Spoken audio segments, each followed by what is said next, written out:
À Abidjan, plusieurs milliers de partisans du Parti démocratique de Côte d'Ivoire, PDC, et du Parti des peuples africains, Côte d'Ivoire, PASI, ont défilé, samedi 9 août, pour contester la candidature du président sortant Alassane Ouattara à un quatrième mandat et exiger la réintégration de plusieurs figures de l'opposition sur la liste électorale en vue de la présidentielle prévue le 25 octobre.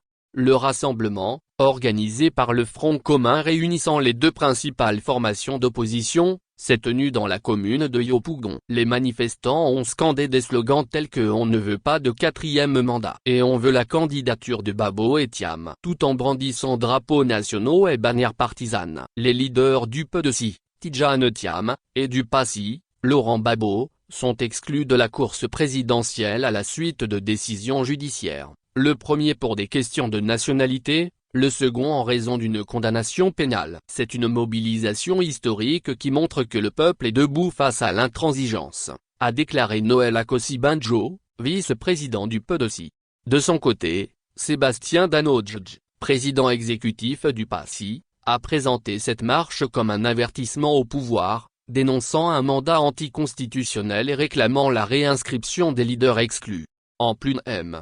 Thiam et M. Babo, d'autres figures politiques comme l'ancien Premier ministre Guillaume Soro, en exil, et Charles Blé Goudé, ex-ministre et proche de M.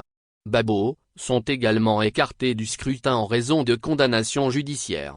À moins de 3 mois de l'échéance électorale, le climat politique reste tendu. L'opposition accuse les autorités d'enlèvement et d'harcèlement après l'interpellation récente de plusieurs membres du PDC et du PASI. Le gouvernement, pour sa part, affirme qu'aucune arrestation arbitraire n'a été effectuée. Actualité Côte d'Ivoire éditorial politique.